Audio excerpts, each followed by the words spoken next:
My favorite song on the album is Man in the Mirror. Oh yeah, I like that a lot. That's my favorite song. I tend to hold a feeling that no matter what you do in the world, it really has to start with you. It's my philosophy too. If you want to make the world a better place, take a look at yourself and then make a change. Is it hard to do? Yeah, well, people don't look at themselves honestly. They don't look at themselves and point the finger at them. It's always the other guy's fault or somebody else. You should change yourself. Look at yourself. Make better of yourself, you know. My purpose? Oh boy, I think to give in the best way I can through song and through dance and through music. I mean, I am committed to my art. I believe that all art has as its ultimate goal the union between the material and the spiritual, the human and the divine. I believe that to be the reason for the very existence of art. And I feel I was chosen as an instrument to just give music and love and harmony to the world.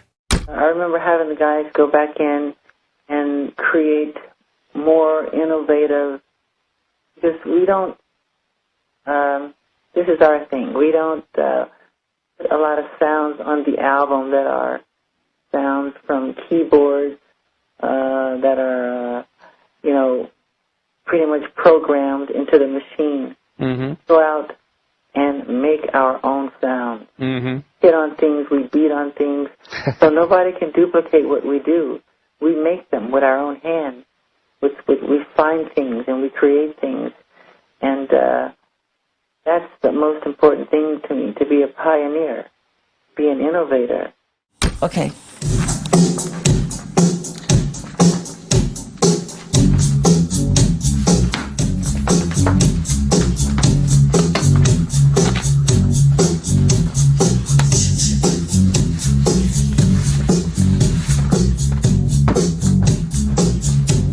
What's going through your mind when you're dancing?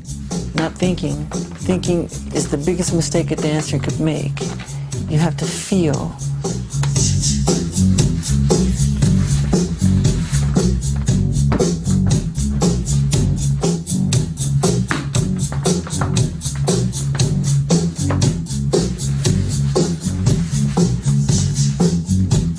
You become the bass, you become the fanfare, you become the clarinet and the flute and the strings and the drums. So you're almost the physical embodiment of the music. Absolutely. Believe in yourself, study the greats and become greater. No matter what. I mean, I don't care if the whole world is against you or tease you or say you're not going to make it. Believe in yourself. No matter what. No matter what. Some of the greatest men that have made a mark on this world were treated like that. You know, you're not going to do it. You're not going to get anywhere. They laughed at the Wright brothers. They laughed at Thomas Edison. They laughed at Walt Disney. They made jokes of Henry Ford. They said he was ignorant. He didn't have a college degree because he dropped out of school. Disney dropped out of school. They even took Ford to court to prove his intelligence. That's how far they went. Yeah. And these are men that shaped and changed our culture, our customs, the way we live, the way we do things. Most important, stay humble. The humbleness that a child, like a newborn baby, has. Even though you become powerful or have power with people, with your talent, or with, like, you know, with what Michelangelo did with sculpting, you know, underneath all that, be as humble as a child, as a baby, and as kind and giving and loving. Never become puffed up with pride. How do you write a song? How do I write a song? Well, you don't have a pen in your hand and you don't try. What would happen? If I sat here and played some chords, whatever, and say, I'm going to write the best song I've ever written, nothing happens. Something in the heavens has to say, look, this is the time that this is going to be laid on you, and this is when I want you to have it.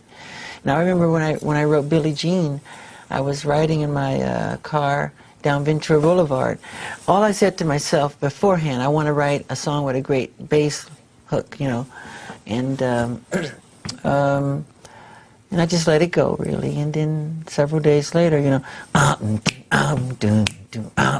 you know, the whole Where did that come from?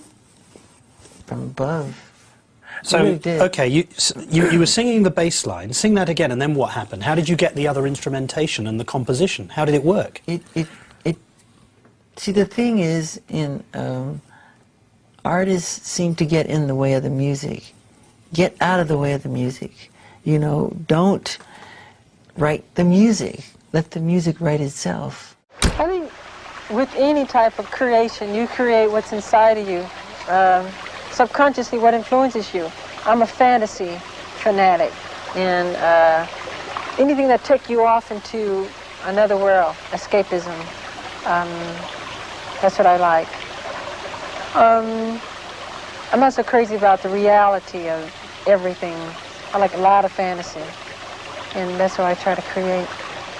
To get away, to become moved, to become moved. I think what they get from me, I get from them. I've said it many times, my greatest inspiration comes from kids. Every song I write, every dance I do, all the poetry I write, is all inspired from that level of innocence, that consciousness of purity. And children have that. I see God in the face of children. And man, I just love being around that all the time. You have something within your records that everybody just loves. Boy, I couldn't say. I just created it, and I'm honored that the public enjoy what I do. I couldn't explain why, the anatomy of why it happens. There's a formula? Not that I know of. It's my heart. I put my heart in it. You put your heart in it? Yeah. Like Michelangelo said, you know, I know the Creator will go, but his work survives. That is why, to escape death, I attempt to bind my soul to my work. And that's how I feel. I give my all in my work, because I wanted to just live and just give all that I had, you know. Yeah, it has to be. I mean, what do you put into it? Well, whenever I sing, that's what I really mean. Like I'm singing a song. I don't sing it if I don't mean it. Thank you, guys.